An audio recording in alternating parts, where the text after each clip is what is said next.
Hello guys, welcome to another episode of Joystix Talks. This time, we're talking about remote play. As you can see here, I'm playing Destiny 2 via remote play on my iPad, running the latest version of iPad OS, which I believe is 13.2, and I'm using my PS4 controller. Now that's cool. So the latest remote play updates bring about two things. One, on iOS devices, it brings the ability to play with PS4 controllers natively by connecting via Bluetooth.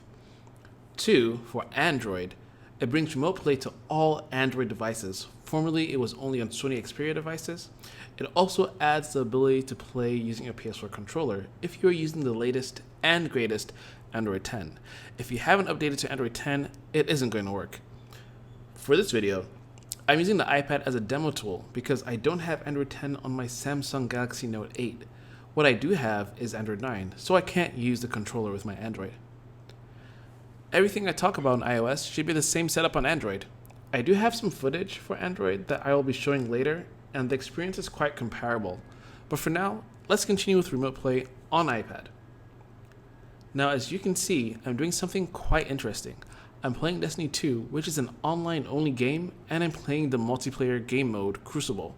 So I'm connecting to my PS4 first, which in turn is connecting to PSN, which is connected to the Destiny servers. So I've got quite a distance to go before every input I make gets to the Destiny server and then the response comes back. Now, Crucible is a fast-paced game mode. You can't have any lag or your performance will suffer. Using remote play, there wasn't too much lag, although it takes some getting used to. I played Destiny 2 on both PS4 and PC. Remote play is by far the worst experience out of all three, but it was definitely manageable. That's to say, it is playable. Initially, it was a bit awkward due to the slightest of input lag, but I was able to get kills and I was able to complete a whole game, and it was actually a whole lot of fun. I have to admit, it wasn't so bad. So, I would surmise this is a comparable experience to Google Stadia. Some interesting facts about this is that it was played via the internet and not over a local network. So things like latency and speed really matter when it comes to the quality of your gaming experience. So here, I'm loading up Spider-Man. Here, you can kind of see me swinging through the streets of New York City in Insomniac's critical hit, Spider-Man. It is a pretty good experience. However, despite being a game that runs a bit slower, I could definitely feel the input lag more noticeably. To give some context, I live in Lagos, Nigeria, and I actually have one of the best internet connections around. One thing to note is that despite optimal conditions being I have a 50 Mbps connection with a latency of 1 to 3 milliseconds most times, and I still found that I was having issues even playing at 540p. The default settings for remote play on both iOS and Android is 540p, but you can up the ante to 720p or 1080p if you're using a PS4 Pro. I know I made that comment about Google Stadia earlier, but you can't really stream remote play at high resolutions easily, even with a 50 Mbps connection, at least not in Nigeria. I can't tell you what factors caused that, but my connection is pretty fast with low latency. I'm not sure if it's because my PSN account is in the UK, and so latency between Nigeria and the UK PSN server plus whatever distance the signals have to travel to the Destiny server from the UK and then back to me in Lagos causes this. However, I can't really say what it is for sure. That's just me guessing.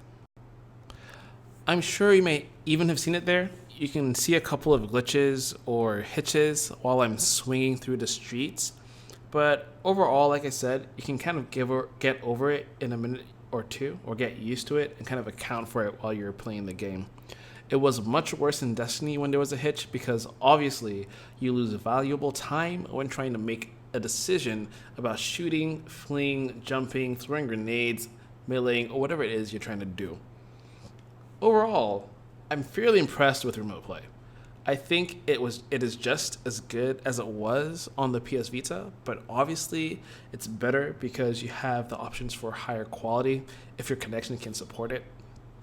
Sony is probably trying to make some sort of play to compete with Stadia and XCloud that are going to be coming out, in the next generation. Well, I think Stadia is even launching next month. But yeah, that's pretty much it. Now that I've covered this experience with an iPad and a controller, let me show you what the experience is on a small device like an Android phone or an iPhone. FYI, if you're going to be doing this at all, I suggest you do it on a tablet, whether it's an iOS tablet or an Android with a controller. So here is the Android app for Remote Play. It is pretty much the same setup with the iOS version we just covered. You first need to connect to the PS4 and register. After it registers you, it tries to stream. If you're having any bandwidth limitations, it will fail to start Remote Play, or it will take a little bit of a longer time, as you can see it doing right here. Note that again, this is on my 50 megabit per second connection.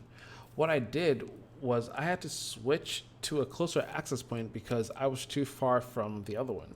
So how close you are to your Wi-Fi source matters. You can see the initial layout here in portrait mode.